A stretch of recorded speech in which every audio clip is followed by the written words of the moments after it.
docentes que están presentes en esta sala, en esta reunión. El día de hoy vamos a continuar con este primer taller de fortalecimiento de capacidades con énfasis en el diseño, gestión y evaluación de proyectos de innovación educativa. Estamos continuando con este tercer día, ¿no? El día de hoy, que consiste o que va a consistir en la evaluación de los proyectos de innovación, ya que hemos venido trabajando en los 2 días anteriores, el diseño de los proyectos, ¿no? Y la gestión de los proyectos. Entonces, el día de hoy vamos a seguir esa secuencia, ¿no? En cuanto a la evaluación de los proyectos. Por eso también nos acompaña, ¿no? La especialista Jaime Montes, ¿no? Que bien nos ha venido acompañando estos días y que también el día de hoy compartirá con nosotros estas formas de gestionar los proyectos de innovación.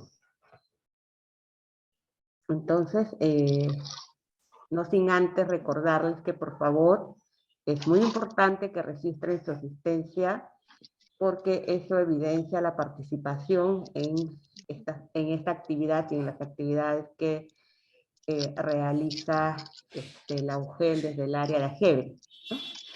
Y además de ello, para nosotros también, no solo tomarlo como una asistencia, sino como una referencia para focalizar los proyectos propuestos, ¿no? Proyectos de innovación propuestos que recibirán las asesorías correspondientes. Entonces, ya está aquí en la sala Jaime Montes. Disculpe, no se le escucha acompañar. nada. Sí se escucha. Continúa Mariela, el audio está correcto. Ok, ya, sí. Ok, gracias. Entonces, voy a dar el pase a Jaime Montes. Buenas tardes y bienvenido, Jaime. Muy buenas tardes, gracias nuevamente en este tercer día.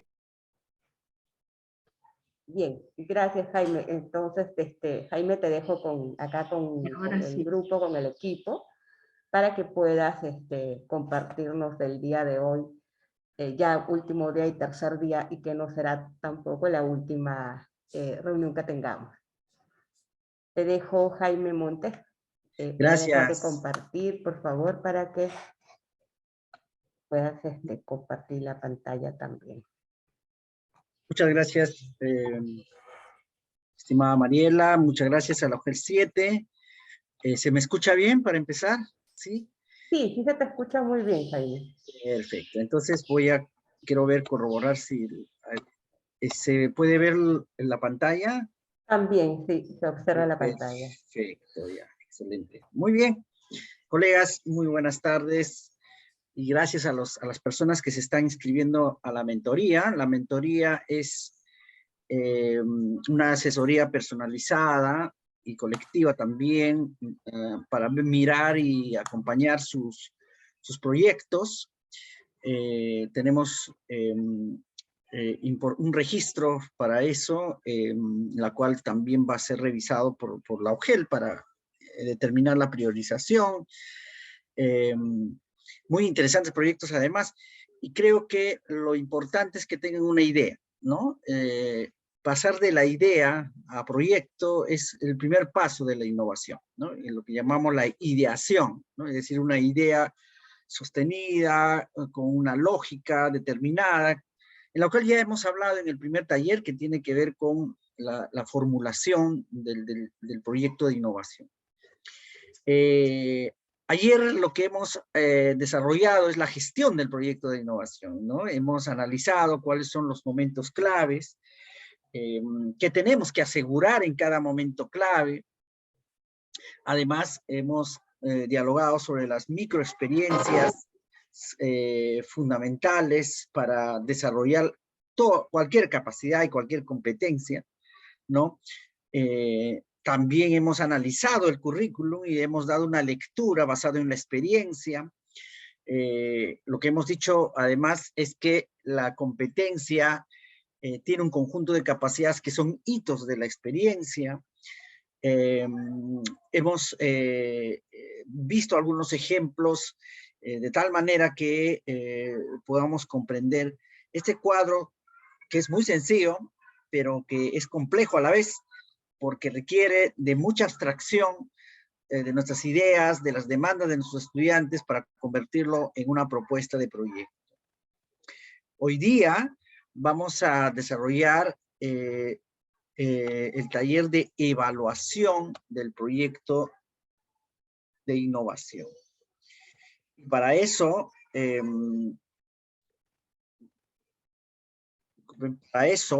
muy importante que todos ustedes puedan desarrollar conmigo una reflexión sobre cómo valoramos la experiencia, ¿no? La evaluación formativa, la evaluación basada en competencias, rompe de alguna manera este paradigma de la evaluación centrada solamente en el logro, marcada en lo bueno y lo malo, lo correcto y lo incorrecto. Y es que la evaluación formativa va más allá, ¿no?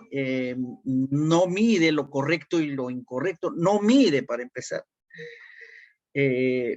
No evalúa solamente los logros, sino sobre todo la evaluación formativa, como habíamos dicho, es una manera de generar las condiciones para que nuestros estudiantes permanentemente realicen un proceso metacognitivo y puedan ser conscientes de sus avances, de sus límites, de sus grandes potencialidades, y a partir de eso, como gestor del aprendizaje que somos, plantear desafíos mayores. Diversificar las energías, retroalimentar, acompañar, animar, celebrar. Creo que este es un hecho importante de la pedagogía, y la evaluación formativa nos da esa oportunidad de vivir con intensidad la experiencia de aprendizaje.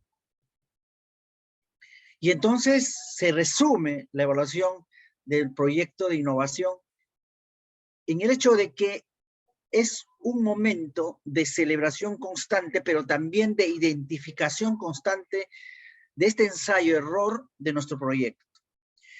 Y entonces, dos elementos claves que debemos tener en cuenta para desarrollar una evaluación eficaz y pertinente desde el enfoque de competencia. Lo primero, se evalúa la experiencia. Sin experiencia de aprendizaje, ¿no? Pero sobre todo, no solo, pero sobre todo proyecto, no es posible implementar una evaluación formativa. No se evalúa contenidos, no se evalúan con un examen en la evaluación formativa. No es tomar ni medir qué tanto sabes o no sabes, ¿no? La evaluación formativa es más que eso. Es sobre todo identificar el sentido por el cual estoy, hablo del estudiante, logrando estas evidencias de aprendizaje, estos retos y desafíos que nos hemos propuesto en la experiencia. Y entonces no se puede evaluar pasivamente, formativamente. No se evalúa solo mirando y observando a nivel formativo. Se evalúa sobre todo dialogando. Pero este diálogo tiene que estar enmarcado en un ecosistema de afecto, de cercanía, de confianza, porque si no ya no sería una evaluación formativa, sería un control, ¿no? Sería un monitoreo. sería un acompañamiento frío seguramente para mantener ciertas disciplinas, ¿no? Pero la evaluación formativa nos reta a enmarcarnos dentro de la pedagogía de la confianza relacional, del amor, de la solidaridad, ¿no? Entonces, se evalúa la experiencia, no se evalúa la estrategia, no se evalúa el producto, no se evalúa el contenido, ni siquiera se evalúa solamente el aprendizaje. Solamente eso no se evalúa con otros elementos más. Y esos otros elementos más tienen que ver con la experiencia. La experiencia está muy relacionado al experimento, ¿no? Y entonces, lo que vimos ayer es una experiencia. Es decir, ¿cómo voy mirando la experiencia en la gestión de mi innovación? Pues, observando, dialogando sobre el ejercicio de la autonomía, el pensamiento crítico, la creatividad y la metacognición. Es lo que vimos, ¿no? Y siendo más específico, evaluando su capacidad de emocionarse, de inspirarse, de pensar estratégicamente, de dudar, de problematizar, de crear, de aplicar, de evaluar, su capacidad de reflexionar lo que está haciendo y su capacidad de socializar lo que está aprendiendo. Y entonces se evalúa la experiencia. La evaluación formativa, a veces, cuando uno trata de abordarlo desde la práctica, desde lo metodológico, es muy complicado. Porque desde la teoría es muy fácil comprenderlo. La teoría ya tiene conceptos diversos de qué cosa es lo que debería hacerse en la evaluación formativa. Pero en términos muy prácticos, muy complejo todavía para el docente. Y este es el momento, en esta época hablo, ¿no? Donde creo que el magisterio está pasando un tránsito de mirar la pedagogía de otra manera. La evaluación formativa nos plantea y nos exige mirar la pedagogía con toda su integralidad. No solamente esa pedagogía para enseñar, sino esa pedagogía para inspirar, para desafiar y para superar, ¿no? Lo que incluso nos habíamos propuesto. Entonces, esa pedagogía transformacional.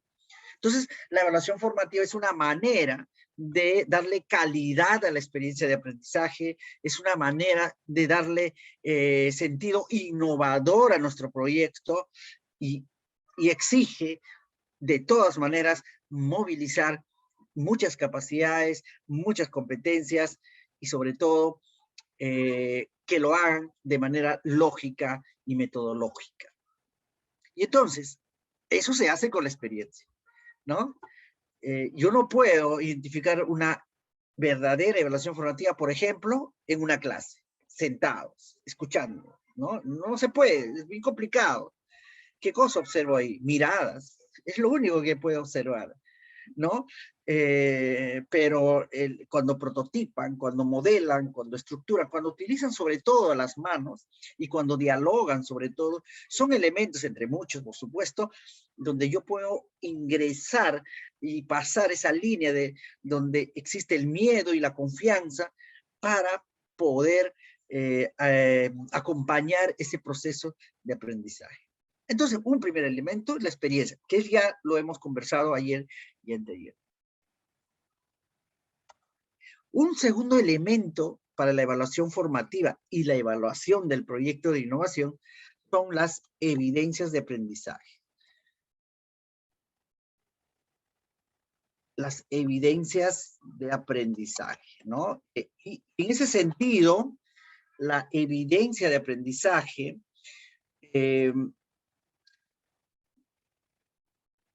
es quizás lo que resume y lo que sintetiza toda nuestra propuesta pedagógica. Si planteamos bien una evidencia de aprendizaje, aseguramos nuestros propósitos en el desarrollo de la competencia. O por lo menos nos aproximamos, o sumamos, ¿no? Pero si planteamos mal una evidencia de aprendizaje, el proyecto puede estar muy dinámico, muy alegre, muy colorido, muy cargado de contenidos y muy creativo incluso, pero que va a ser complicado ser consciente de qué tanto hemos avanzado en el desarrollo de la competencia. La evidencia de aprendizaje nos está marcando momentos, hitos de la experiencia. Entonces, la experiencia de aprendizaje no es una vivencia solamente de libre albedrío. La experiencia de aprendizaje, como hemos dicho varias veces, es lógico, ¿verdad? Tiene una lógica cuando nos desafiamos. Y entonces la evidencia de aprendizaje le da pautas, le da límites, le da, de alguna manera, hitos para acompañar este proceso en el proyecto de manera lógica. Y entonces voy a empezar primeramente por entender qué cosa es una evidencia de aprendizaje, porque ya hemos hablado qué cosa es una experiencia de aprendizaje, qué partes tiene, cómo lo vinculo con la competencia y la capacidad, y los que no han estado en el taller de ayer podrían muy bien ver el taller de ayer, y está grabado, ¿no? Pero vamos en este momento a entender estos 4 elementos claves de la evidencia de aprendizaje, ¿ya? 4 elementos claves de la evidencia de aprendizaje. La evidencia de aprendizaje, ojo, no es solo una acción, no es solo un producto, no es una vivencia de la situación significativa, no es la generación de conocimiento solamente. La evidencia de aprendizaje es un conjunto de elementos que configuran una concreción, algo muy concreto para que me permite a mí como docente valorar el nivel de avance, de logro o de autoexigencia del estudiante. Y aquí está el hecho, la palabra clave, valorar. La evaluación formativa nos permite valorar, y eso de valorar es muy delicado, porque va a determinar desde mi percepción, desde la observación de mi evidencia de aprendizaje, si el estudiante logró o no logró la competencia, que está en buen camino o no, ¿no? Y entonces, pero ese hecho de valorar, tenemos que ser muy conscientes y muy cuidadosos, ¿no? Que no se valore solo con una lista de cotejo, por ejemplo, ¿no? El cotejo no es una evidencia, no aporta la evidencia, aporta la percepción, aporta al análisis, aporta a la reflexión, pero no a la evidencia del logro de competencia, ¿no? Un examen aporta de alguna manera un indicio, un indicador, pero no a la valoración de la competencia. Un test, ¿no? Y todos estos elementos de evaluación, instrumentos que existen, es una parte muy pequeña de la evaluación formativa. El 99% restante, ¿no? El 1% es el instrumento, el 99% es la evidencia de aprendizaje. Una evidencia de aprendizaje configura entonces elementos que nos permite valorar, porque además llegamos junto con los estudiantes al logro de la evidencia. La evidencia no es una tarea, ¿verdad? La evidencia no es una meta, ¿no? La evidencia es un hito por las cuales, según la característica de nuestros estudiantes, determina un poco, configura y sintetiza y resume la experiencia. Y entonces, ¿de qué está compuesto la evidencia de aprendizaje? 4 elementos claves que no debemos olvidar y que todo proyecto de innovación debe tener en cuenta. Y aquí, a veces cuando escuchamos a los innovadores explicando su innovación en concursos o en exposiciones de buenas prácticas, qué sé yo, a mí me gusta siempre decir, muéstrame una evidencia de aprendizaje de tu proyecto. Porque es lo que le estoy diciendo, de qué manera el proyecto de innovación está impactando en la vida de tus estudiantes, ¿no? Y explícame cómo lograste o no lograste un sentido positivo de valoración de la evidencia.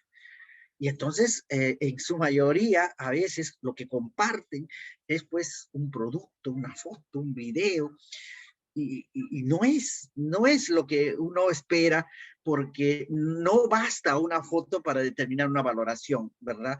Es mucho más que eso. 4 elementos entonces, para Tobón, 4 elementos son claves en el análisis de la evidencia por competencias. Para Ravela, 3 son elementales, 1 va a depender mucho de la gradualidad.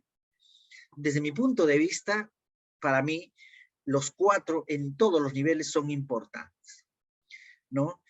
Estos 4 elementos, dicho sea de paso, en muchas bibliografías e investigaciones tienen otros términos u otras lógicas, pero al final recogen estos 4 elementos claves. Y voy a tratar de poner estos términos que están en cada uno de, digamos, de las autorías, ¿no? Renaud, por ejemplo, tiene otra lógica de descifrar cada estos elementos, pero al final son los elementos que es lo que vamos a ver, ¿ya? Podrían llamarlo, por ejemplo, no un primer elemento, acción, ¿no? La acción, ¿no? Unos le llaman el hecho pedagógico, otros le llaman digamos, el desempeño concreto, ¿no? Pero acción, digamos, es mucho más universal. Y esta acción puede ser una habilidad, una capacidad, una competencia, por supuesto, también. Por ejemplo, bailar, habilidad, bailar, ¿no? Analizar, una capacidad, ¿no? Comprender, una competencia, ¿no? O que también puede ser relativo, ¿no? Por ejemplo, elabora, que puede ser una habilidad, una competencia, los 3, porque puede ser elabora, digamos, cubos mágicos con hilos, es una habilidad. Elabora una matriz comparativa, una capacidad. Elabora un prototipo, es una competencia, pues elabora. Pero es una acción al final, es algo que el estudiante hace, ¿no? El estudiante genera el hecho, ¿no? Para un determinado propósito. Por eso le llaman hecho pedagógico a algunos, ¿no? O sea, no es cualquier acción, dicen algunos, pero es una acción al final. Es una acción. Y normalmente lo que vamos utilizando, pues, son estas acciones vinculadas a la capacidad, como analiza, comprende, ¿no? Compara, ¿no? Elabora, etcétera, etcétera. Esto no hay un formato para esto. Esto va a depender del tipo de evidencia de aprendizaje que el docente plantea. Y la evidencia de aprendizaje va a depender del tipo de experiencia que estamos trabajando. Y la experiencia va a depender de la competencia priorizada en el cual hemos iniciado el proyecto. Así que esto no hay un formato. Lo que sí tenemos que tener en cuenta que la evidencia de aprendizaje, un elemento clave es la acción. La acción. O sea, por ejemplo, una evidencia no puede ser fotos secuenciadas, pero ¿qué? Las fotos secuenciales descargadas de Google, fotos secuenciales hechos por la mamá, hechos por el estudiante. Tiene que haber una acción concreta que genere un vínculo con la capacidad, con la competencia, o una acción con una habilidad, ¿no? Etcétera, etcétera. Entonces, el primer elemento es la acción, que claro, estamos hablando de experiencia, pues, ¿no? Pero no, dice, ¿no? Es acción constante, ¿no?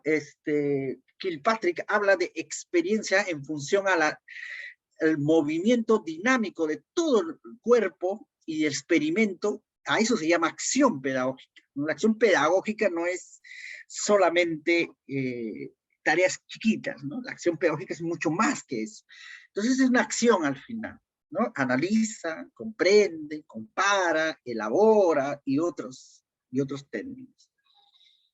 Primer elemento, entonces, fundamental. Segundo elemento, digo segundo porque es por orden, digamos, no tiene un orden cerrado, ¿no? Digo segundo metodológicamente. Tiene que ver con el producto, la producción. Y es que esa acción tiene que concretarse en algo. Un producto, pues, ¿no? Una producción. El currículo habla producto, producción, ¿no? Objeto, le llaman otro, ¿no? Objeto pedagógico, ¿no? Pero el producto, producción, visible, observable, porque si no, ¿cómo valoramos, no? Pues si no es observable, ¿no? Y mejor que sea tangible, concreto, ¿no? Y ese producto es que está relacionado a la acción, ¿no? No sé, por ejemplo, un producto podría ser puede ser desde una matriz, ¿no? Puede ser un video editado, puede ser una maqueta, puede ser digamos, un brazo robótico, puede ser un algoritmo concreto, ¿no? El algoritmo se puede ver, se puede leer el algoritmo. El algoritmo, la lógica del algoritmo se puede mirar, ¿no? No es algo invisible. Y es un producto, una foto es un producto, una foto, pero esa foto toma sentido vinculado a la acción, ¿no? Y entonces, cuando nosotros planteamos el primer día, el prototipo, lo que estamos es asegurando un producto, una producción de alta complejidad. Y son esos productos donde nos ayudan a valorar mejor la experiencia de aprendizaje. Desde mi percepción, yo puedo valorar a mi estudiante con un diálogo. Por supuesto, lo puedo hacer. Le he preguntado, me ha respondido más allá de mis expectativas, ha integrado otros elementos interesantes, pero es una percepción al final. No sabemos que esa respuesta, ese diálogo, tiene detrás, digamos, una inspiración genuina o ha sido memorizado. No sabemos cómo se sienten a veces nuestros estudiantes por dentro, porque a veces la depresión, la tristeza, el miedo hace que no explote todo su potencial, de manera que el diálogo es importante, pero es limitado, ¿no? Y entonces, ¿cómo yo complemento este diálogo, que es muy importante, por supuesto? Es con el producto. Y el producto es una manera de demostrar lo que me está diciendo y lo que puede hacer.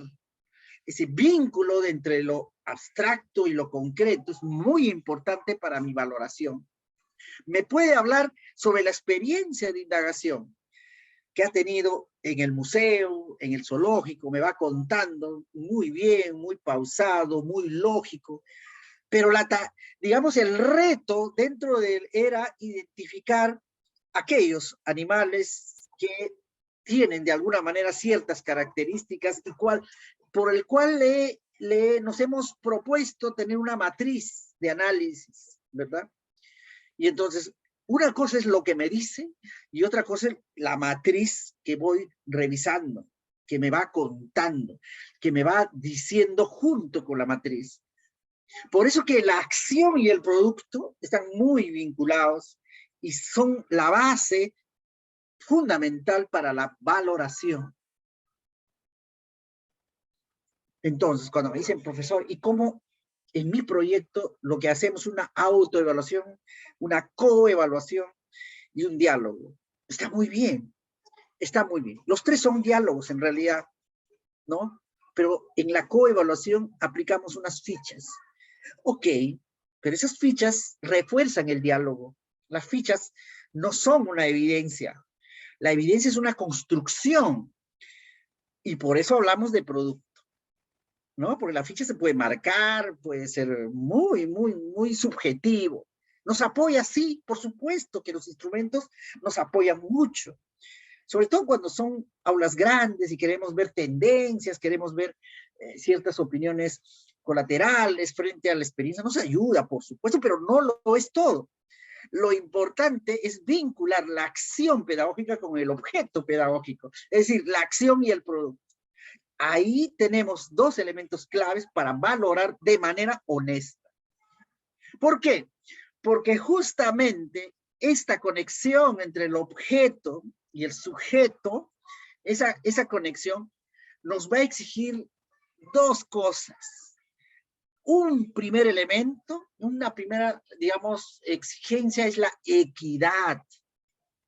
Porque aplicar una ficha de autoevaluación entre todos no es equitativo, pues, ¿no? No todos van a responder a un esquema cerrado de evaluación, ¿no? La autoevaluación podría ser más cercana. Sin embargo, no todos tienen esa capacidad de autoevaluarse en el momento preciso y en el tiempo que queremos. Hay maneras de autoevaluarse de la manera más privada, cuando me siento en otros ánimos, qué sé yo, va cambiando, somos personas, pues no somos máquinas, no es que la autoevaluación y la ecoevaluación va a funcionar así de automático, no, ¿verdad? Y tampoco el diálogo. Y entonces la evidencia de aprendizaje, junto a la acción determinada, objeto-sujeto, nos ayuda a nosotros a valorar mejor porque lo podemos hacer desde un enfoque de equidad. ¿A qué me refiero? Cuando hablamos de competencia, el gran reto, colegas, es la equidad, ¿no? Por ejemplo, me valoro a sí mismo una capacidad de la primera competencia. No es lo mismo de un niño cuidado, animado, que un niño abandonado, ¿verdad? No es lo mismo, ¿no? Digamos, va a requerir mucho más atención, por supuesto. No es lo mismo. Aplicar una ficha a los dos, un cotejo a los dos, unas preguntas de diálogo a los dos, ayuda, por supuesto, aproxima, por supuesto, pero es inequitativo. ¿Dónde yo voy aplicando la equidad en mi valoración? Es analizando objeto y sujeto a la vez, sinérgicamente. Que nos cuente, no todo lo que quiere, lo que desea, sino que nos cuente cómo logró concretar este objeto, este producto. Y en esa conexión es donde nosotros valoramos la resiliencia, valoramos los desafíos emocionales que tiene, valoramos su alto potencial, valoramos porque nos está demostrando con hechos y palabras, es algo muy filosófico, ¿ah? Eso de hechos y palabras es muy pedagógico, muy antiguo. Hecho y palabras es una acción pedagógica que nos ayuda a valorar. Y entonces son dos elementos claves que no debemos olvidar en la evidencia de aprendizaje. ¿Ok? Muy bien. Un tercer elemento es la situación, nos le llaman el contexto, ¿no? Situación significativa, ¿no? Es decir, ok, hay acción, hay producto, pero esta acción y producto tiene que desarrollarse en el marco de un entorno de desafío, pero que además ese entorno de desafío se conecta con el ser del estudiante. Y hablo del ser que engloba interés, demanda, curiosidad, inspiración, todo eso, ¿no? El ser encierra eso.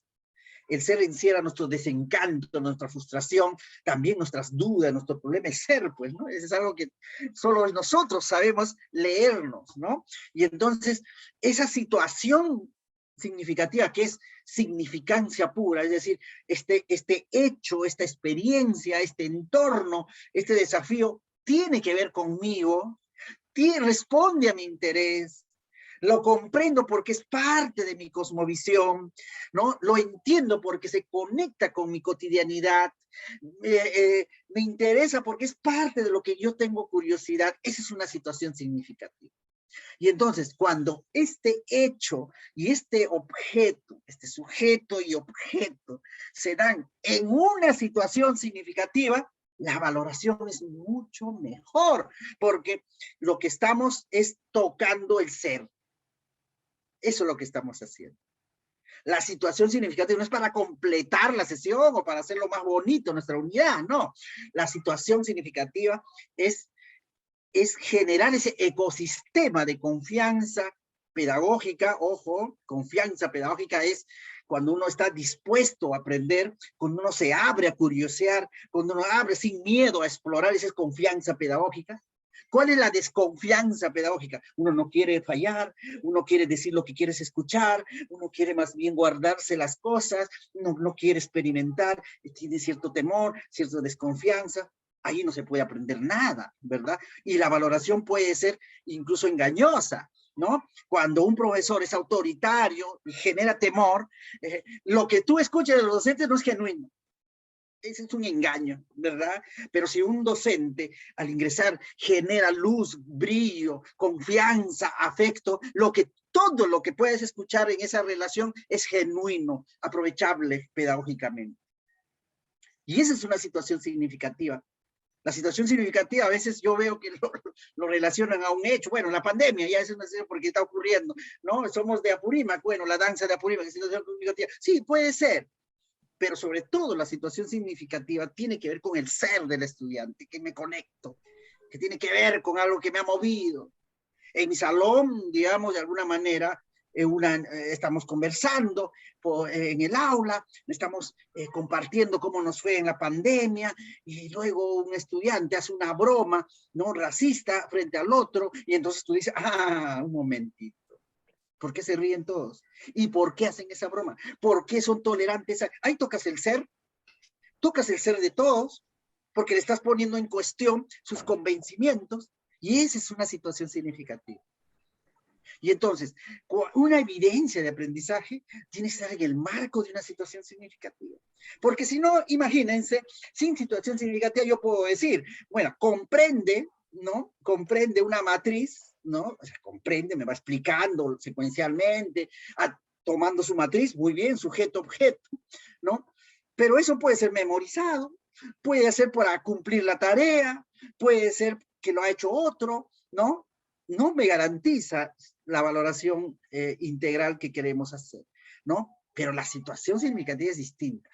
Una situación significativa, por ejemplo, puede ser que lo que vamos a discutir tiene que ser previamente recogida de nuestros abuelos. Vamos a discutir sobre qué fue mejor, la educación de antes o de hoy. Es algo atrevido, pero planteémoslo, a ver, ¿no? Por supuesto que el estudiante dirá el de hoy, el abuelo dirá el pasado fue mejor, y entonces, o no, y entonces, pero estos elementos nos sirven para discutir, ¿no? Deliberar la acción. Y lo que vamos a hacer es un mapa visual, ¿no? De dónde están las tendencias y opiniones de la educación, del antes y después. Ese es el producto. Pero la situación significativa es que las ideas discutidas en el aula no vienen del docente, no vienen del libro, ¿no? Sino sobre todo es producto del diálogo previo que el estudiante ha hecho con sus abuelos. Ahí entonces estamos viviendo una situación significativa. Y lo que me va contando no es teoría, no es un cuadro sinóptico del libro, no es una memorización, me va contando la experiencia vivida con su abuelo, y estamos conectando esa experiencia con la acción y con el objeto, la matriz y la deliberación, ¿no? El análisis y las fotos, ¿no? La comprensión y la maqueta, qué sé yo, objeto y sujeto en un marco y un entorno de mucha significancia para el estudiante.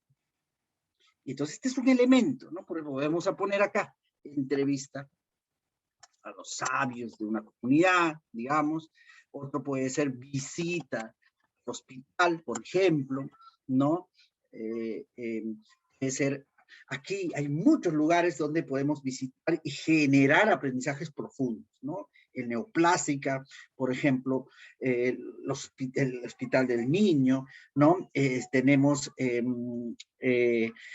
también la Casa de la Memoria, tenemos la Casa de la Literatura, y la UGEL 7 quizás acumula tanto en toda la red entre San Borja, Lince, Jesús María, uno de los cúmulos más grandes de espacios de aprendizaje, porque están la mayor cantidad de museos concentrados ahí, ¿no?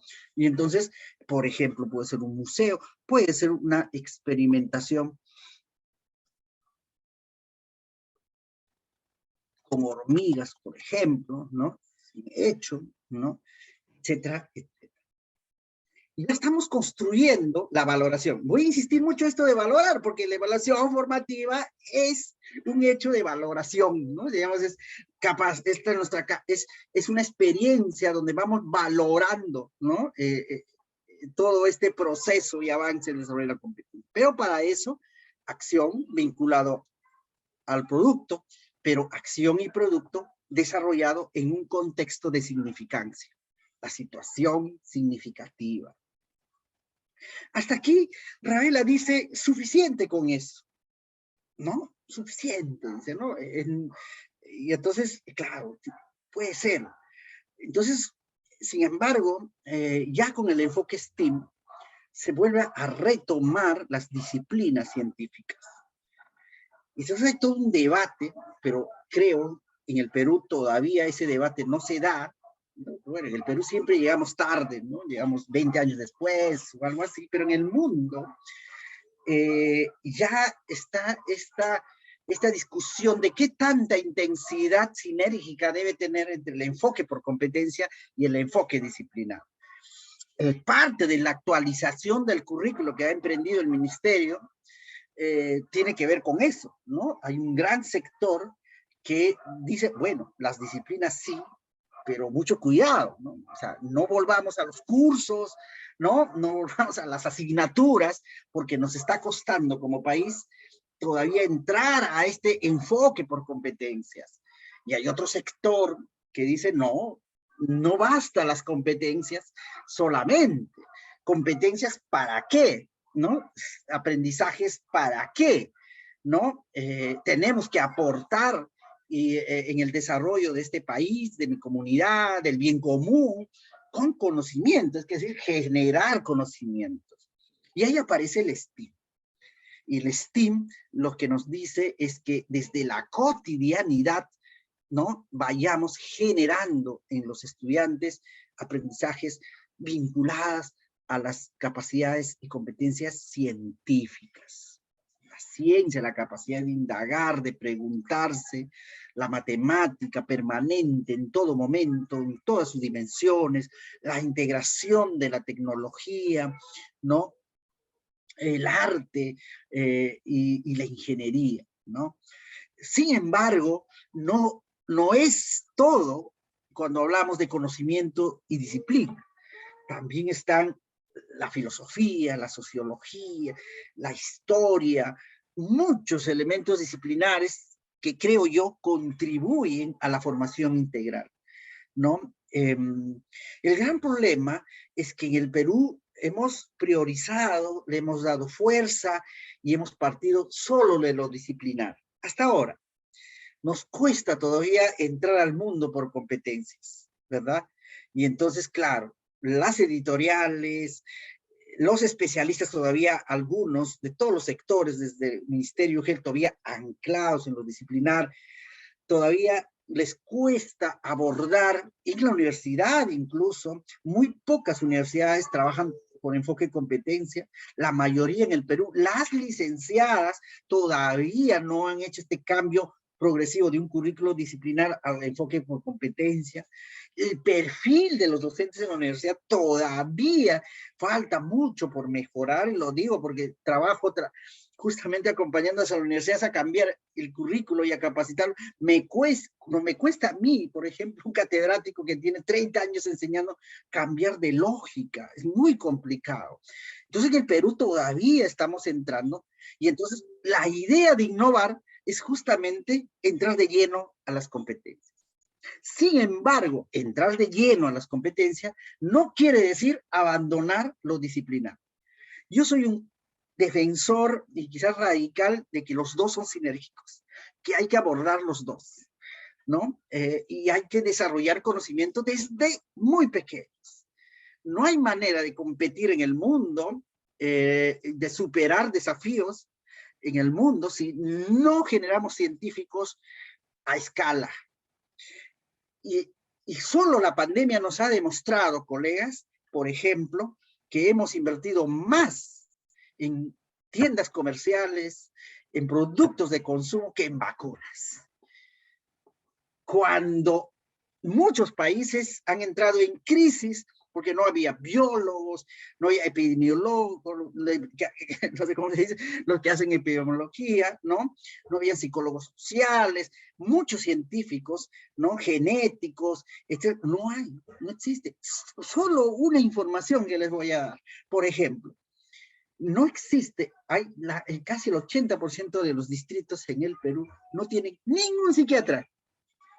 No hay muchos psiquiatras, ¿no? Son contados, ¿no? Solo para decirte un ejemplo, y si vamos viendo más en lo científico, olvídate.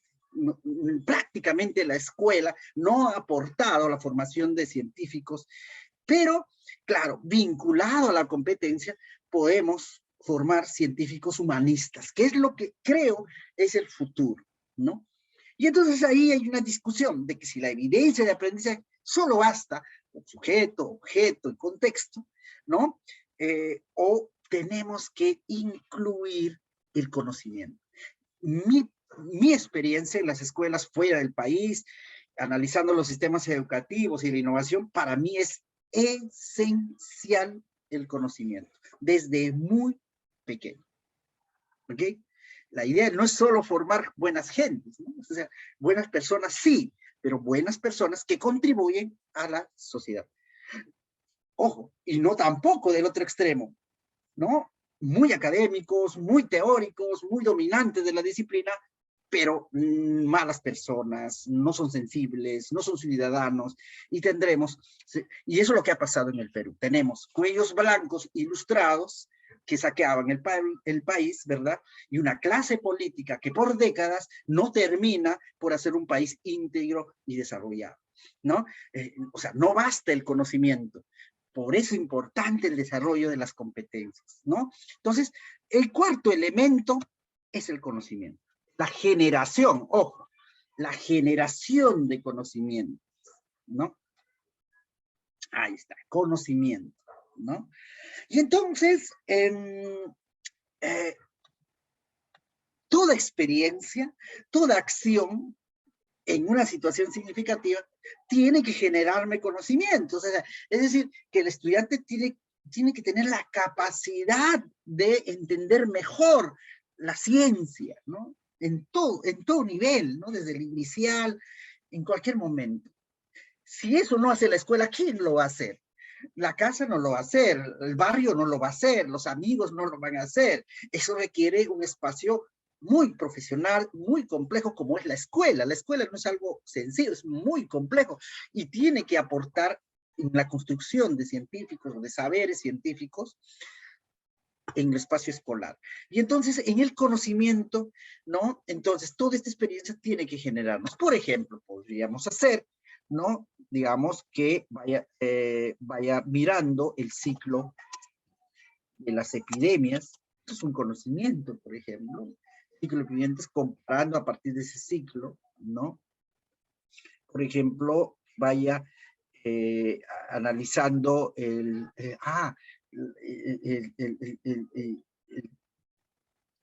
las fotografías. James, telescopio, ¿no? Que ha tenido décadas de construcción y que nos ha dado fotos relevantes. Ayer salió una foto donde, eso no lo sabíamos hasta ayer, que el sistema solar está alrededor un anillo de objetos cósmicos. Es como una corona, ¿no? Es decir, si viene, vamos a suponer, ¿no? Un ser, un marciano, digamos, un extraterrestre quiere entrar al sistema solar, va a ser bien difícil, tendría que pasar este filtro, ¿no? Porque es como una malla protectora, ¿no? Es bien interesante eso, porque es como que nos aísla de todos los demás, ¿no? Y entonces, y hay doble capa todavía de anillo, bien interesante la foto, y hay todo un debate científico sobre eso, ¿no? Que puede ser que ese conjunto de meteoritos, objetos, no sabemos si está en expansión, es decir, que está terminando una explosión, o está juntándose para finalmente convertirnos en polvo, ¿no? Porque las fotos que James, el telescopio James nos ha llegado, son fotos que ya no existen en realidad, esos planetas, esas galaxias, hace 400 millones ya desaparecieron, pero la imagen viaja, pues, ¿no? Muchas de las estrellas que vamos viendo en el cielo pues, no existen, ¿no? Ya, muchas de ellas, algunas sí, porque viaja, la luz viaja, ¿no? Y entonces, claro, ¿no? Las fotos son muy interesantes. Un profesor ayer hizo una innovación, me invitó, y analizando estas fotos, ¿no? Los chicos no saben el toque de imaginación que han tenido, las historias que se han sopesado, y el profesor, ¿qué cosa hizo? ¿No? Empezó a reflexionar sobre la historia de la astronomía. Bien interesante. Eso de la historia de la astronomía es muy inspiracional, ¿no? Muy inspiracional. A mí me apasiona entrar a la astronomía. Incluso la astronomía, ahora hay astronomía incaica, azteca, ¿no? Hindú, interesante cómo van mirando y cómo se conecta las atmósferas, los planetas a nuestro ser. ¿Ya? La luna con la mujer, ¿no? En fin, ¿no? Es bien interesante las comprensiones de la astronomía para también sentirnos como un ser cósmico, ¿no? ¿Qué es lo que somos? Somos parte del universo, somos polvo del universo, que dura microsegundos comparada a escala del universo, ¿no? Nos preocupamos mucho por el futuro, ¿ves? El futuro no es nada comparado del universo, entonces, bien interesante, bien interesante. Entonces, el conocimiento también es importante en la evidencia de aprendizaje. Y ahí justamente está el reto, ¿no? Pasar a la enfoque por competencias para contribuir a lo disciplinar, no al revés, ¿no? Y entonces, una evidencia de aprendizaje, vamos a ver, vamos a construir una evidencia. Ya tenemos estos 4 elementos, ¿ok? Vamos a ver acá.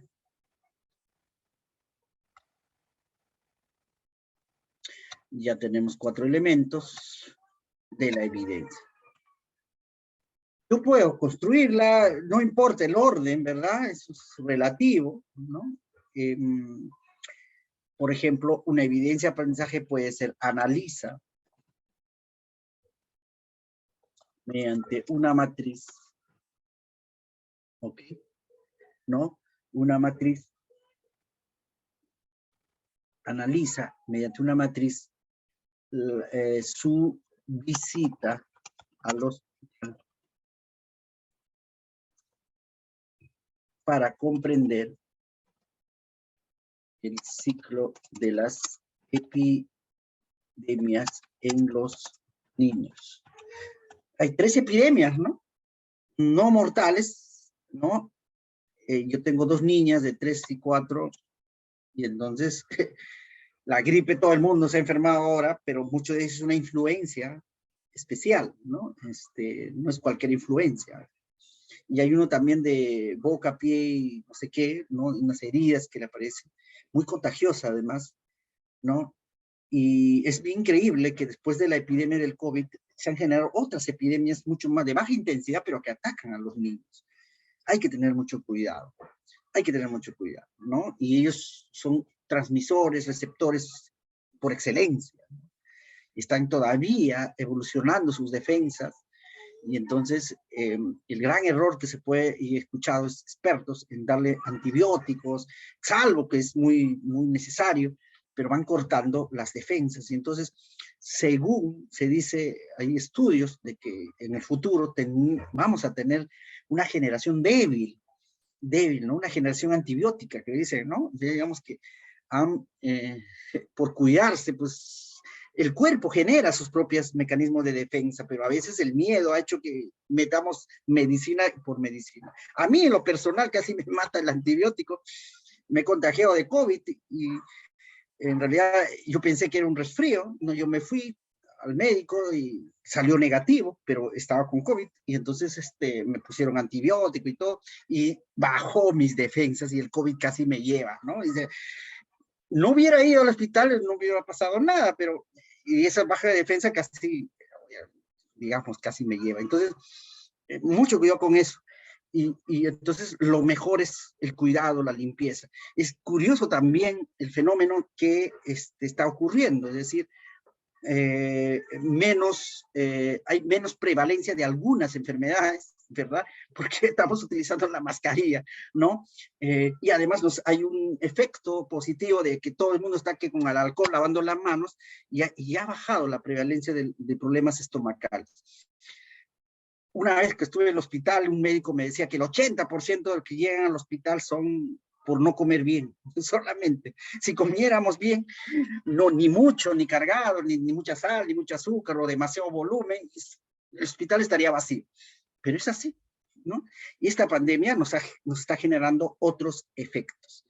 Y aquí está, como ejemplo, una evidencia de aprendizaje. Cuando yo digo, por ejemplo, valorar, la evaluación formativa es valorar, sobre todo, con equidad, estamos diciendo, por ejemplo, vamos planteando una evidencia de aprendizaje, ¿no? Está la acción, okay. Perdón, vamos a marcarlo, ¿ya? La acción, acá también hay otra. El producto es la matriz, ahí está. Tiene que haber un producto concreto, ¿no? Visita el hospital, la situación significativa, ¿no? El ciclo de las epidemias es el conocimiento. Adelante, profesora Teodosia. ¿Me quieres una pregunta? Lo escucho. Profesora Teodosia, levantó la mano. ¿Quiere opinar?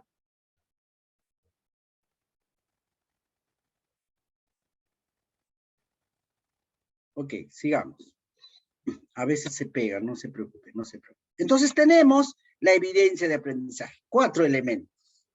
¿Ya? Entonces cuando ustedes, futuros campeones y campeonas, si nos encontramos y me ven como jurado, ya saben la pregunta que le voy a decir. Explícame una evidencia de aprendizaje de tu proyecto, ¿no?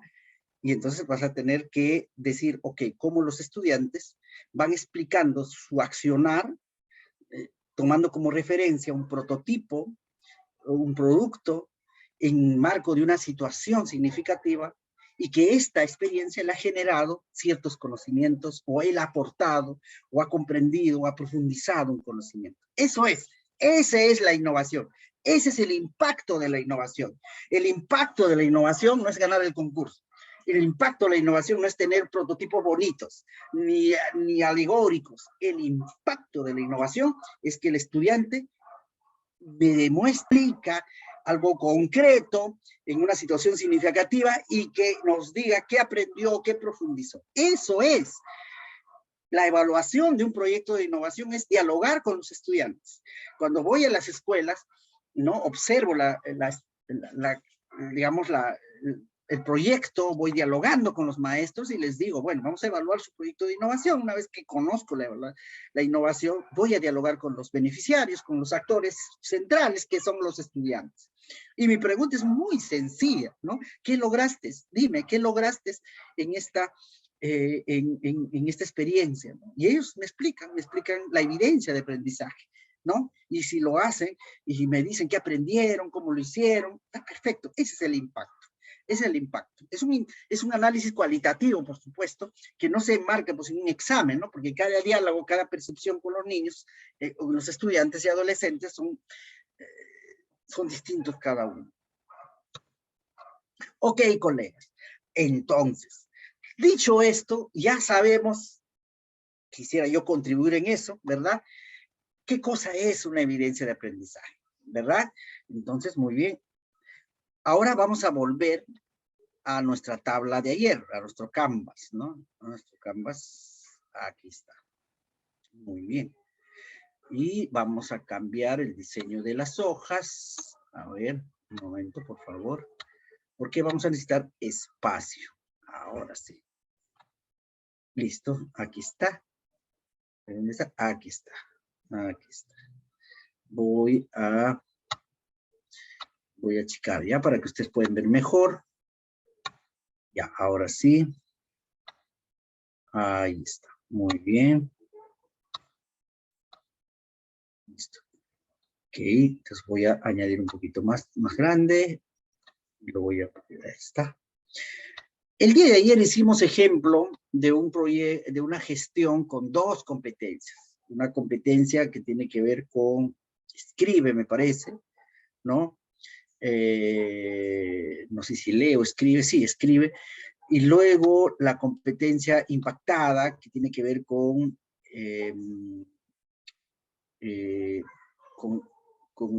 interpretaciones históricas, ¿no?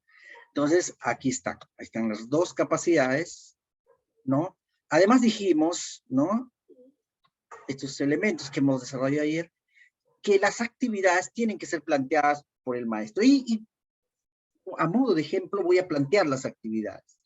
Sin embargo, a este Canvas le falta todavía algunos elementos. Les faltan varios elementos. 1, 2, 3 elementos, ¿ya? 3 elementos. ¿Y qué son esos 3 elementos en el Canvas? Primero es la evidencia, vamos a poner acá, de aprendizaje individual. ¿Ok? Eso es.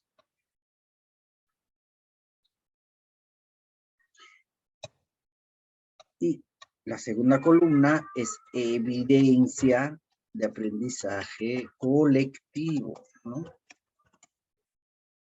¿Okay? Y la tercera tiene que ver con el desempeño. El desempeño. Es un solo desempeño. Okay. Ya está. Entonces ahí, muy bien. Disculpa. Ya tenemos. Como ya nos hemos aproximado qué cosa en el conocimiento de qué cosa es la evidencia de aprendizaje, lo que vamos a plantear ahora son evidencias de aprendizaje por cada momento de la experiencia, porque la evaluación formativa pues es durante todo el proceso, ¿no? La evaluación formativa no es al final solamente, ¿no? Entonces, la evaluación formativa acompaña, como dijimos, la experiencia, ¿no? Y entonces voy a generar un ejemplo para un poco entender mejor cómo se plantea la evidencia de aprendizaje en la experiencia y en el proyecto de aprendizaje, ¿sí? Porque van de la mano, ¿ya? Entonces, aquí voy a hacer un ejemplo, pero tengo que recoger la capacidad priorizada y las capacidades priorizadas y las capacidades impactadas de las dos competencias. Es escribe y es interpretaciones históricas. Entonces vamos a hacer un ejemplo, a ver, un prototipo que se vincula con estas dos competencias podría ser, por ejemplo, el museo familiar. Vamos a hacer el museo familiar, ¿ya? El museo familiar. Es mi prototipo. A eso es un prototipo STEAM, ¿no? ¿Por qué? Porque el museo es un espacio físico organizado con estructuras, ahí está la ingeniería, vamos a investigar la historia familiar, ahí está la ciencia, vamos a cuantificar el tiempo en fechas, y vamos a hacer cálculos, ¿no? En relación a supuestos y escenarios y edades, ahí está la matemática. Vamos a generar un ambiente hermoso, bello, porque es de la familia, y ahí está el arte para expresar mejor el museo, ¿no? Hay un diseño ahí, y lo vamos a digitalizar, ahí está la tecnología. Entonces, el museo familiar es un prototipo STEAM, un prototipo pedagógico, ¿verdad? Okay. Y entonces voy a desarrollar las actividades para un poco complementar las evidencias, ¿no? Porque sin actividades va a ser muy complejo. Y entonces, he priorizado, escribe, porque lo que quiero que los estudiantes, de alguna manera, logren, a partir de esta experiencia, hacer ensayos históricos, ¿no? Escribir ensayos históricos de manera adecuada, ¿no? No solo que lean la historia, que la analicen, que la comparen, sino que de alguna manera vayan generando argumentos de la historia, ¿no? Y entonces para eso voy a hacer que ellos vivan una experiencia del museo familiar y va a terminar esto en un ensayo histórico de sus propias familias. Voy a empezar con emociona e inspira. Entonces, aquí lo que voy a es compartir historia, ¿no? Cuento mi historia familiar. Muchos de nuestros estudiantes no conocen nuestra historia familiar, ¿no? Edgar Morán habla en su ensayo justamente sobre la humanidad en la educación, el humanismo. Dice que él es profesor, ha perdido la humanidad. Entonces se presenta como el superior, como el perfecto, como el buzón de las verdades, y eso nos quita cierta humanidad. La humanidad tiene que ver con nuestras limitaciones, nuestras debilidades, con nuestra mortalidad, nuestro sufrimiento, nuestras penas, nuestra soledad, pero también, por supuesto, nuestra capacidad de resiliencia, nuestros sueños, la humanidad. Y entonces hemos convertido, dice Edgar Morán, al profesor en un obrero de un sistema educativo. Y no somos obreros, no somos empleados, somos sabios, dice, ¿no? Y tiene razón. El docente, la docente, es sobre todo un sabio, porque nosotros construimos elementos para hacer historias de vida, ¿no? Y ese es el nivel que debemos exigir al Estado, por el cual nos reconozcan y os conozcan a ustedes como profesionales de primera línea, ¿no? Sabios. Y entonces compartir nuestra historia familiar, ¿no? Nos humaniza un poco, ¿no? Los estudiantes les encanta además conocer nuestra historia, ¿no? Ustedes lo saben, ¿no? Les encanta eso, ¿no? Y más si es algo gracioso, ¿no? Yo siempre contaba las anécdotas de mi papá conmigo, ¿no? Mi papá me hacía bullying a veces, ¿no? Entonces, y les encantaba, ¿no? Entonces eso inspira, eso emociona, porque extrapola un poco la experiencia de los chicos con sus papás, con sus mamás, con sus abuelas, con sus abuelos, ¿no? Y entonces la historia conecta de todas maneras. Puedo yo traer a otra persona que también cuente su historia y cuya historia puede ser pues sumamente inspiradora, ¿no? Hoy se está trabajando eso muchísimo. A nosotros en la comunidad Ser Maestro nos piden siempre en el Congreso, en los empresarios, pero también en escuelas, en mujeres, docentes que den testimonios innovadores, ¿no? Y tenemos historias realmente increíbles de docentes resilientes que han hecho, son héroes, ¿no? Entonces compartir esa historia también inspira, emociona. Esto es conectar la emoción con el aprendizaje. Eso es conectar, porque lo que estamos es, primero, de manera inspiracional, conectándonos a lo personal, ¿verdad? Pero sobre todo, sin querer, ¿verdad? Implícitamente, le estamos, digamos, tejiendo una comprensión de la historia, de una historia en particular. Porque lo que queremos son que hagan interpretaciones históricas.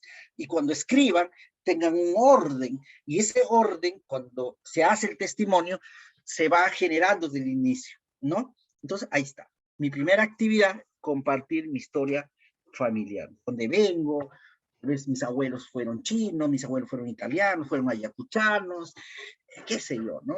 Cada historia es especial, cada historia realmente inspira, ¿no? Todas nuestras vidas siempre tenemos momentos de inspiración y de admiración. Todos somos héroes en nuestras vidas y nos tenemos que sentir así. Pensamiento estratégico.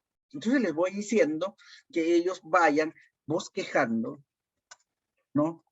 Su historia personal, ¿verdad? Y lo que recuerden de su pasado. Escuchado la historia, vamos diciéndole a los estudiantes que bosquejen también su historia, ¿no? en ese momento, mejor si es improvisado, ¿ya? Mejor dicho, no improvisado en el sentido de que no está organizado, sino que mejor es que que de sorpresa, porque escribir la historia de lo espontáneo es mucho más genuino, porque genera estas informaciones intuitivas, ¿no? Que después, obviamente, hay que profundizarla, pero mejor es que, bueno, ahora adivinen qué, vamos a escribir nuestra historia, ¿no? Y entonces, muy puro, ¿no? Porque todavía no están los parámetros, las indicaciones, los protocolos. Lo que van a hacer en ese momento es muy puro, ¿no? Es muy, muy rico porque es de ellos, ¿no? Lo ordenan a su manera, recuerdan lo que quieren recordar, ¿no? Y entonces, y además son conscientes de algo que no recuerdan, etcétera, etcétera, ¿no? Entonces, bosquejan su historia, y lo que hacen es pensamiento estratégico, ¿no? Es decir, a ver, están ideando retrospectivamente, ojo, se están construyendo y sistematizando para atrás, ¿no? Es decir, dónde nací, qué hice. Tomo como modelo el testimonio, ¿no? Que he escuchado, ¿no? Y luego, evidentemente, aquí planteo una pregunta que les haga dudar, ¿no? Una pregunta clásica es si la vida antes fue mejor. Una pregunta muy filosófica, ¿no? Porque no nos parece fácil, pero esto a nosotros mismos, cuando dice si la vida fue antes mucho mejor, bueno, pero antes, ¿no? Dependiendo de la vida que hemos tenido, ¿verdad?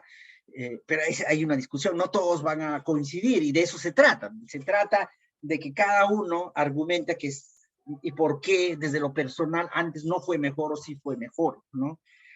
Puede ser que ha tenido una infancia dura, por ejemplo, desde el enfoque de género, y muchos de ustedes seguramente se van a identificar, antes la vida fue peor, ¿no? Salvo algunas excepciones en familias, pero desde mi experiencia propia y de las que me rodean, el machismo antes fue mucho más brutal, ¿no? Lo he visto en mis abuelas, en mi madre, y cosas normales en su época que hoy es inconcebible, ¿no? Y entonces, antes no fue mejor. En ese sentido no fue mejor. En otro sentido seguramente fue mejor. Sí, yo creo que sí. El hecho de, por ejemplo, ¿no? Aprender jugando en un espacio de libertad, en el patio, en la plaza, antes fue mejor. Ahora todos estamos encerrados con rejas, ¿no? Sobreprotegemos a nuestros niños, niñas, ¿no? No exploran, no fallan, no se caen y se levantan, no comen tierra, ¿no? Entonces, antes éramos formados desde la vivencia, desde lo natural. En ese aspecto, antes fue mejor, ¿no? La disciplina antes fue peor, ¿no? Nos agarraban a reglazos, qué sé yo, ¿no? Yo he estudiado mi secundaria en el Agustín.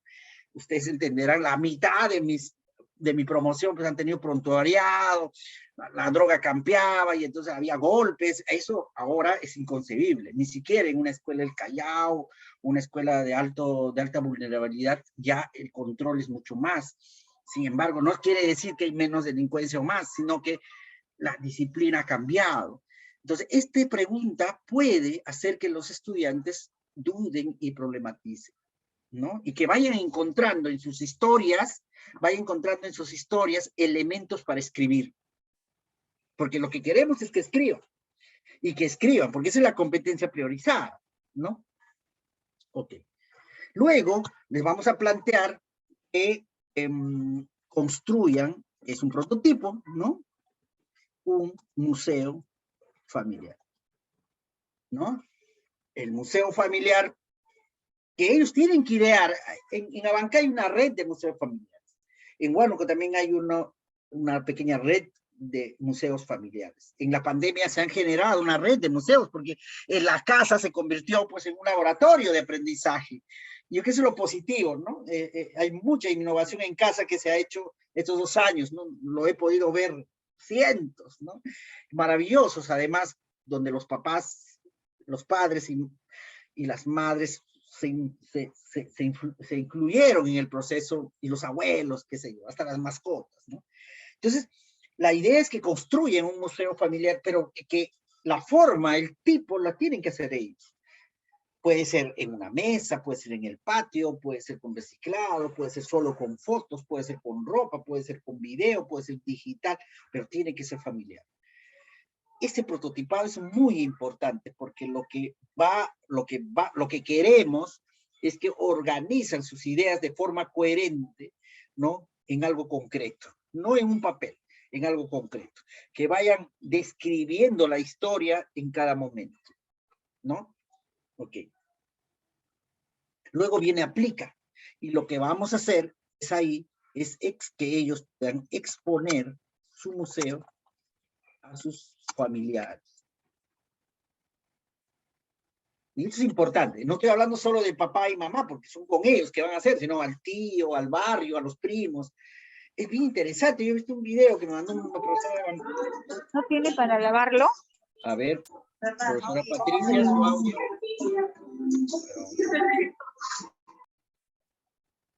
Gracias. Ok.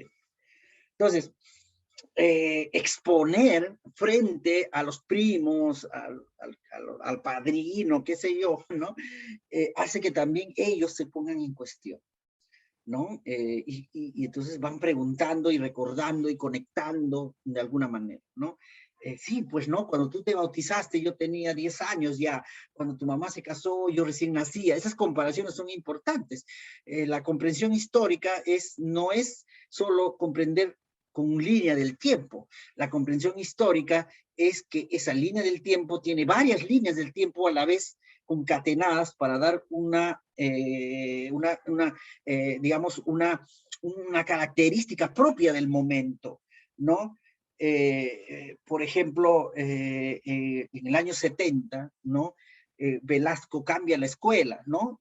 Total, ¿no? Es quizás una de las pequeñas reformas que se hizo en el Perú, ¿no? Desde ahí ya no cambia mucho, ¿no?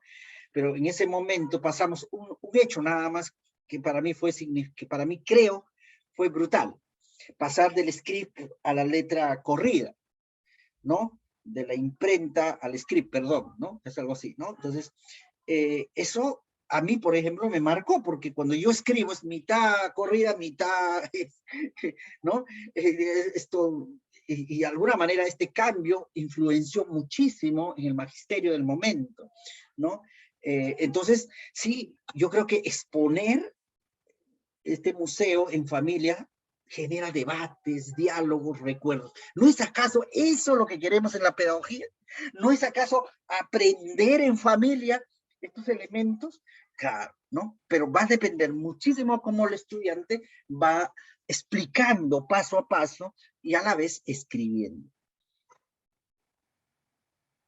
Luego evalúa, pues, ¿no? Evalúa el impacto, ¿no? Dialoga con sus compañeros sobre el impacto de su museo, ¿no? Es decir, y cómo reaccionaron sus primos, cómo reaccionó su abuelo, cuál fue la impresión, y tú mismo, qué impresión has tenido, se evalúan, ¿no? Y tal vez hay ajustes que hacer. Mi abuelo me decía que mi museo no recoge nada de la abuela materna, solo ve el abuelo paterno. Decía una vez, un profesor me contaba que toda la historia familiar que habían hecho el alumno había solo del lado paterno.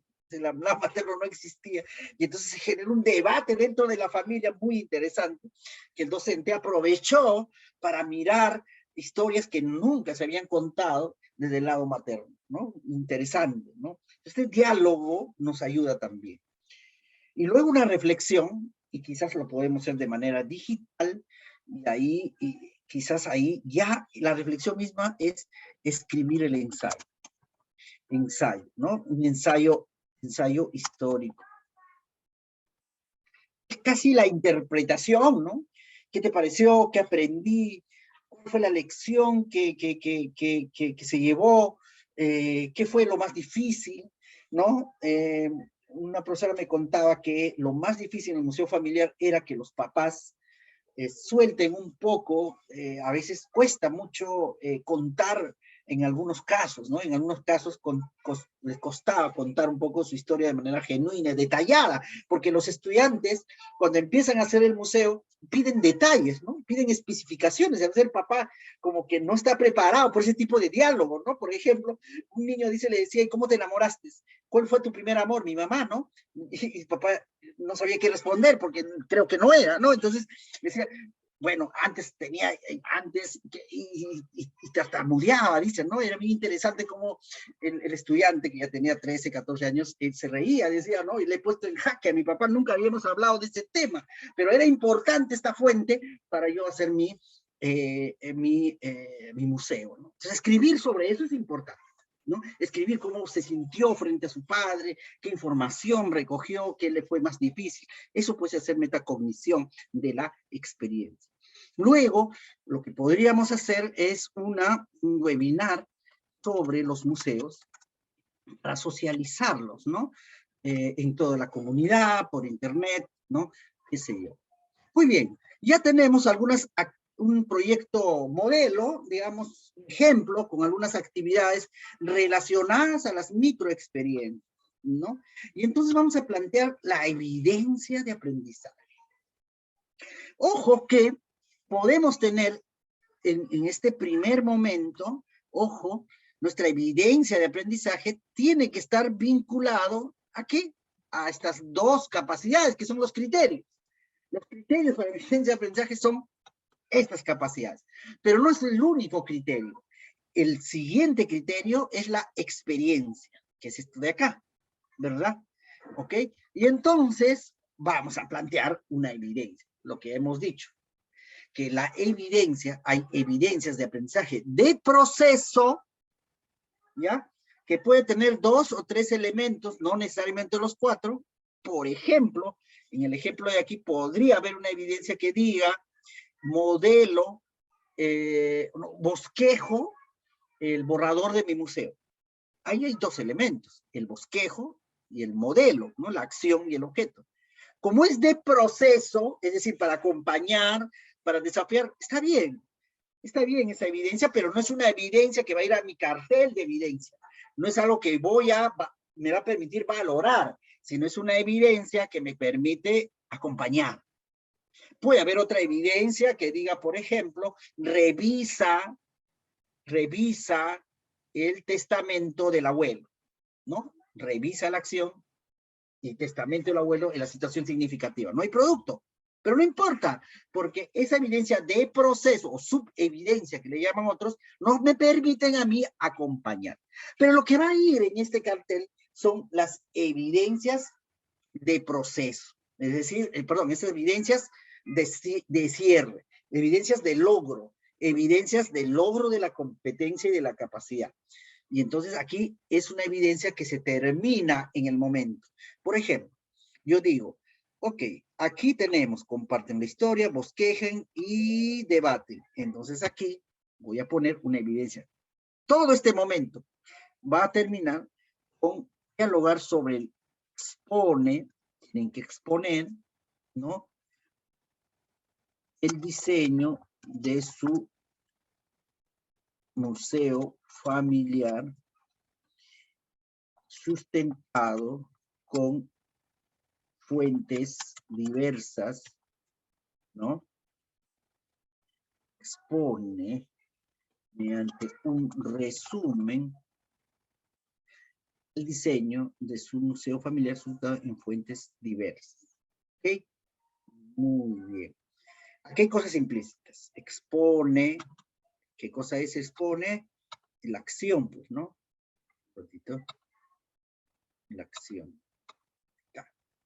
El producto, resumen, ¿no? Resumen el producto, ¿no? Resumen, el diseño es otro producto, todo esto puede ser un producto, diseño de su museo, eso puede ser un producto, ¿ok? Familiar, sustentado en fuentes diversas. Aquí, fuentes diversas es tanto como conocimientos como, lo vamos a ver como conocimiento, fuentes diversas recogidos, ok, recolectadas del diálogo con sus padres. Esta es la situación significativa. Diálogo con sus padres, ¿no? Muy bien. Ya, listo. ¿Qué pasó? Ya tenemos una evidencia de aprendizaje individual. Y esta evidencia sí tiene los 4 elementos. Y esta evidencia de aprendizaje sí cierra un pequeño ciclo de la experiencia. ¿Ok? Hay que diferenciar, colegas. Hay evidencias, subevidencias o evidencias de proceso puro, que puede ser, por ejemplo, diseña un guión para el diálogo con sus padres, ¿no? Ya está, ¿no? Puede ser esa, ¿no? Pero no es una evidencia que al final yo tengo que, me va a ayudar a valorar, sino a acompañar. Pero lo que sí me ayuda a valorar es esta evidencia, porque aquí se encierra todo el primer proceso. Si expones que lo entendió y se lo hace mediante un resumen y un diseño de su museo, es que creó el modelo, ha creado y me va a contar cómo, cuál fue la secuencia. Y si quiero ir más allá, es decir, a ver, profesora Luis Carhuachín, por favor, su audio, muchas gracias, ¿no? Pero si quiero además que este resumen responda a fuentes diversas, perdón, que sea de calidad y desafiantes, pues le voy a pedir fuentes. ¿En base a qué has hecho este modelo? ¿No? Y que lo haga en una situación que vaya siendo significante para ellos, que es el diálogo con sus padres. Entonces, aquí cierro un primer momento de la experiencia con esta evidencia. ¿Ok? Muy bien. Vamos al segundo. En el segundo es el nudo. Crea, aplica y evalúa. Aquí el producto es el museo, ¿no? Museo familiar. Y entonces, podemos hacer, reflexiona la historia familiar, su historia, ¿no? La significancia, su historia familiar, a través de un museo familiar, ¿no? Un museo familiar, ¿no? Comparándolo con la historia reciente. Ya está. Ojo, el producto no es el museo, nos tiene que servir para generar y gestionar los aprendizajes. Entonces aquí está. Conocimiento. Reflexiona la acción. Ahí está la acción. Su historia familiar. Ah, esa es la situación significativa, ¿verdad? Es su historia, no es otra, es de él. Esta es la situación significativa, ¿no? Ok, muy bien, vamos a poner plomo. A través de un museo familiar, este museo familiar es el producto, ¿no?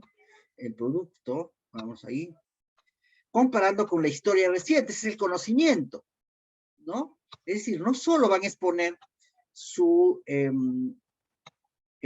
no solo van a exponer su museo, sino que cómo ese museo va acompañando y comparándose con la historia reciente. Por ejemplo, el autogolpe de Fujimori. Tú no habías nacido, seguramente, le dices al estudiante, pero tu papá sí, ¿qué hizo? ¿No hizo?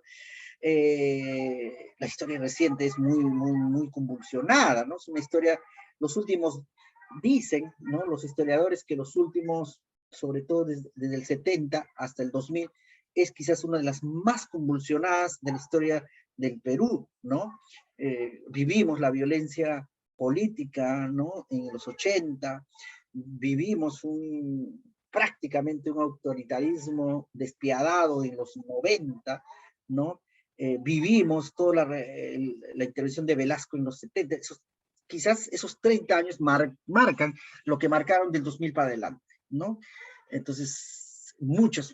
Entonces, esto es muy importante porque esta historia reciente que los padres de nuestros alumnos vivieron, determinan un poco el contexto actual. Por supuesto que determina el contexto actual. No tenemos institucionales de partidos políticos, por ejemplo. No hay partidos sólidos políticos porque fue destruido 30 años. primero con Velasco, con Sendero, ¿no? Con Fujimori, los partidos, no hay partido pues que sobrevive, salvo uno o dos que están ahí agonizando, ¿no? Pero no hay, pues, ¿no? O sea, no somos un país casi sin democracia representativa, ¿no? Entonces, por eso que llegan congresistas pues sin doctrina, sin ideología, sin propuestas, sin trabajo en equipo, sin formación incluso. Entonces, que no nos sorprenda, porque fueron 30 años prácticamente de pulverizar los partidos o otros movimientos o otros mecanismos de participación, no necesariamente el partido, porque en esos 30 años no se fortaleció la democracia el país, sino se la destruyó, ¿no? Prácticamente. Entonces, tiene que ver con eso. Cuando hablamos con nuestros alumnos sobre las encuestas de apoyo, qué cosa piensan del Congreso, tiene que ver su correlato en la historia familiar que vivió tus padres en el 70, 80 y 90. Ese análisis las podemos hacer con ellos, ¿no? Ese es el análisis, ¿no? Y estoy solo tomando, ¿verdad? La experiencia de un profe de historia. Yo no es invento mío, ¿ya? Entonces, por eso me encanta escuchar las historias y las innovaciones de que, sí, colegas, avancen con las mentorías, inscríbanse a la mentoría, dialogaremos muchísimo, ¿no? Y sobre todo, aprenderé yo, no ustedes, ustedes me van a enseñar. Muy bien. Bueno, ahí ya tenemos dos evidencias, por supuesto. Y luego tenemos una tercer momento de la experiencia, que es la reflexión, la socialización, ¿verdad? Y la idea es que reflexionen y evalúan, ¿no? Pero también que expliquen y argumenten, ¿no? Ahí están las dos capacidades, que son los criterios, ¿verdad? Pero lo tienen que hacer desde la metacognición, que es el segundo criterio. El tercer criterio es que un poco que tiene que ser respuesta a esta actividad, ¿no? A esta situación significativa.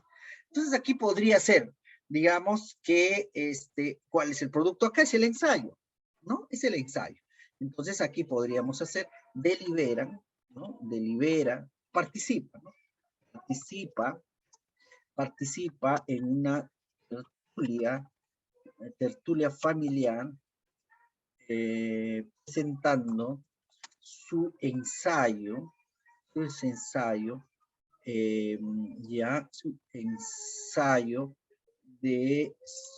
sobre la historia reciente y su impacto en la familia. Ah, qué bonito, ¿no? Ya está. Mira, es lo que queremos. ¿Qué queríamos? ¿Ah? Escriban bien, con amor, con pasión. No lo van a hacer, por supuesto, pero además que vayan entendiendo la historia, que vayan interpretando la historia. Estás articulando dos áreas ahí, ¿no? Entonces aquí ya tengo, ¿no? La tertulia. Acá el producto es el ensayo, por supuesto, ¿no? Ese está el ensayo. Muy bien. ¿Sobre qué? Sobre la historia reciente, que es el conocimiento, ¿no? Que participa en la acción, ¿no? En la acción. Que los colores que se me están confundiendo.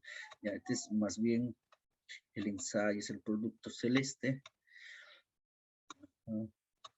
Ya, tertulia familiar. ¿Qué es la tertulia familiar? La situación significativa, ¿no?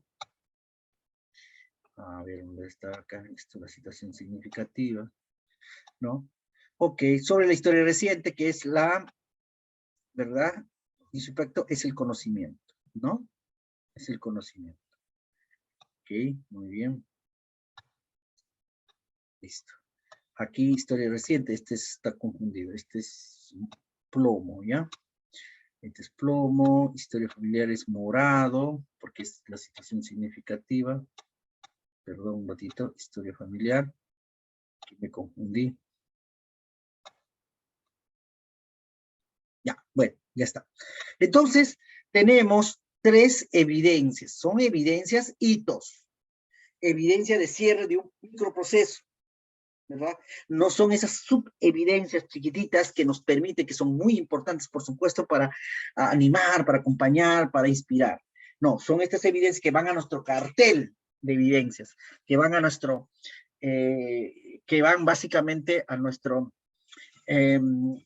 planificación curricular, a nuestro proyecto de innovación. Y entonces, a ver, Y aquí sí va a depender de ustedes si quieren trabajar más evidencias por cada proceso. Yo siempre sugiero que sean cuanto menos evidencias mejor, pero las evidencias tienen que estar bien planteadas, ¿no? Dispersar un poco distrae, sobrecarga, estresa al estudiante. Prefiero un aprendizaje pequeño, pero honesto y genuino, que muchos aprendizajes estresados. De nada sirve. Entonces, 3 evidencias a mí me parece el número correcto.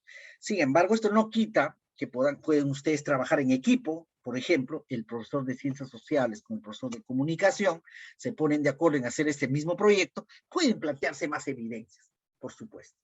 No hay nada que hacer, ¿no? Entonces, y luego tenemos las evidencias colectivas. Y aquí mi recomendación es solamente ponerle al nudo. Ahora, existen innovadores que trabajan con evidencias, con 3 evidencias colectivas. ¿Lo pueden gestionar? Perfecto, no hay problema, ¿no? Ahí es libre, ¿no? Sin embargo, creo que sí tiene que haber una evidencia colectiva de todas maneras, porque una cosa es valorar desde mirando al sujeto individual y otra es valorar al sujeto conectado al colectivo, pues, ¿no? Y ahí la valoración tiene un elemento más, ¿no? Entonces aquí vamos a poner, por ejemplo, deliberan, ¿no? Es una discusión, su capacidad de deliberar, ¿no? Las causas sobre los factores similares en las historias familiares,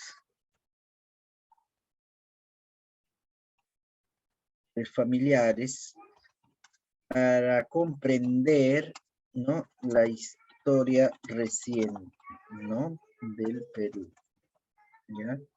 Ok. Falta producto, ¿no? Deliberan sobre los factores, comprender la historia del Perú, graficados en una ayuda, ¿cómo se llama esto? Ayuda, un objeto visual. Perfecto. Es como un mapa, ¿no? Un mapa, por ejemplo. De acuerdo. Deliberan, ya, ojo, es colectivo, ¿no? La idea es que haya debate, ¿no? Los factores similares en las historias, ¿no? Este es bastante significativo porque van a identificar, van a recoger estos elementos claves de su propia historia, conectada con la historia de los otros para ver, oye, sí, pues, ¿no? Algo en común de las historias es que nuestras mamás se casaron con menores de 25 años. Hoy en día, 25 años es muy complejo. El promedio es 33, ¿no? Según la INEI, ¿no? En la sierra, el promedio hace 30 años era 14, 15, 16, ¿no? Increíble, ¿no? El promedio de hijos, ¿no? Ustedes, colegas, hagan un ejercicio con sus colegas y hagamos un ejercicio con su familia. Y yo siempre hago ese ejercicio en mis talleres presenciales y les digo, ¿cuántos hermanos son? Y el promedio en esta sala, yo no me voy a acercar, ¿ya?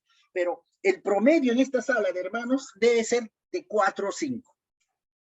De hecho, el promedio de hermanos, ¿no? Y el promedio de hijos debe ser entre 2 o 3. Y el promedio de nietos es 1, 2.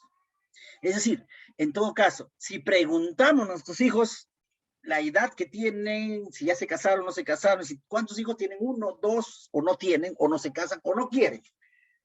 Y si cada día menos nacimiento, menos hijos, menos hermanos. Y eso es algo común. Hay excepciones, por supuesto, siempre hay excepciones, ¿no? Ahora, en esta actualidad, un docente de 45 años que tenga 5 hijos es una excepción, pero hay, por supuesto, 7 hijos, 9 hijos, pero la mayoría tienen 2, 3 ya es, ¿no? O 1 o no lo tiene. Entonces, hay una pirámide volteada, ¿verdad? Un triángulo en la historia que tiene su explicación también, ¿ya? Entonces, eso van a deliberar, ¿no? Para comprender la historia reciente, ese es el conocimiento. Ya, de nuevo me estoy equivocando. Este es moradito. Muy bien. La historia reciente del Perú. Ok, comprender la historia reciente del Perú es el conocimiento, ¿no? Ya, muy bien. Y graficados en un objeto visual. Ese es el producto. Muy bien. Ese es el producto. En algo tiene que terminar esta deliberación, pero no es solo hablar. En algo tiene que terminar. Entonces ya tengo aquí, colegas, las 4 evidencias de mi proyecto de innovación, ¿no? Y entonces, ¿qué hago para plantear mi desempeño? Fácil. ¿Ya? Voy a copiar esto, ¿no? Estos 3, a ver, un ratito. Estas 3, estos 3, a ver, un momento. Estas 3 evidencias, ¿no? La voy a copiar aquí. ¿Ya? Están las 3 evidencias, más la evidencia colectiva. Más la evidencia colectiva. Ok, muy bien. Ok, ¿no?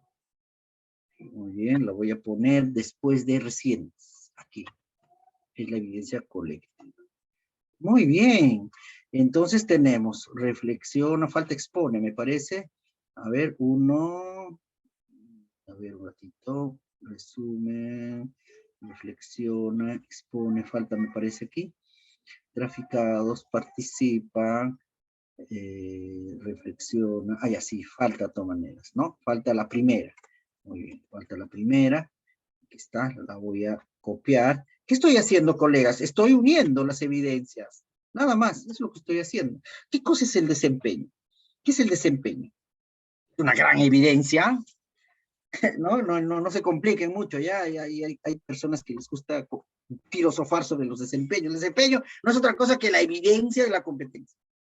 La gran evidencia, le dicen algunos, ¿no? La gran evidencia. Y entonces, claro, lo que tenemos aquí, en este último cuadro, ¿no? ¿Qué cosa es? El desempeño del proyecto de innovación. Me permite evaluar, ahora sí, ¿no? Sumativamente, formativamente, colegiadamente. Entonces, ese es mi desempeño. Le puedo dar mejor narrativa, por supuesto, puedo mejorarlo. Y además lo puedo comparar con el desempeño que hay en el currículum, por fuerte, lo que se llama catalizar, ¿no? ¿Qué tanto este desempeño suma al desempeño que me exige el currículum? Y van a ver que suma muchísimo. Entonces, colegas, ¿qué quiero lograr? ¿Qué quiero lograr en mi proyecto de innovación? Es que los estudiantes, vamos a ampliar acá, logren exponer mediante un resumen el diseño de un museo familiar sustentado con fuentes diversas recolectadas del diálogo con sus padres. Asimismo, reflexionarán sobre su vida, espérate, se me fue, reflexionarán sobre su historia familiar a través de un museo comparado con la historia reciente. Esto le permitirá deliberar sobre factores similares en las historias familiares para comprender la historia del Perú. Todo ello graficados en una ayuda visual que además será reforzado participando en una tertulia familiar presentando su producción de ensayo sobre sus reflexiones sobre la historia en su familia. Ese es el desempeño, le estoy dando un poquito de retoque, pero ese es el desempeño. ¿Ok? Ese es el desempeño. Entonces, colegas, ¿qué necesitamos para hacer la evaluación de mi innovación? Bueno, una experiencia, que es la que hacemos ayer, evidencia de aprendizajes, pero sobre todo el desempeño, que es el que nos va a guiar, que es el horizonte, la visión del proyecto de innovación. Muy bien, colegas, en las mentorías vamos a llegar a hacer las rúbricas de sus proyectos, pero además vamos a plantear los propósitos y vamos a identificar las evidencias por cada momento. Inscríbanse, les invito a inscribirse a las mentorías, ¿no? Voy a compartir, es muy sencillo, hemos minimizado digamos, a ver, perdón un ratito, hemos hecho más sencillo digamos, el registro, así que les comparto para que la UGEL pueda al final analizarlo, complementarlo, ¿no? En este momento, y ya estoy aquí, listo, les he compartido, los acaba de compartir a que ustedes se inscriban para las mentorías. Va a ser para mí un gusto conocerlos. La UGEL 7 siempre se ha caracterizado por hacer proyectos de alta complejidad, ¿no? Y espero acompañar a más innovadores, como lo he hecho en estos 2 años, a seguir ganando concursos, pero sobre todo haciendo más feliz a sus estudiantes con sus ideas y con su entrega. Muchísimas gracias, ha sido un honor acompañarlos de estos 3 días, pero este es el inicio. Inscríbanse a las mentorías y ahí nos vemos para mejorar. Muchísimas gracias. Bien, muchas gracias, Jaime, por esta ponencia de tu parte, compartir con nosotros y con el equipo directivo y docentes que están presentes. Y antes un poco de repente terminar o dar por terminado, si hubiera alguna pregunta o alguna consulta, si lo pueden escribir en el chat o levantar la mano para poder darles la palabra. A ver si me permites unos minutos, de repente, Jaime, si hubiera alguna pregunta. A ver, por favor. ¿Alguna pregunta, estimados? ¿Alguna consulta ya en este tercer día para dar, ya culminando este primer taller?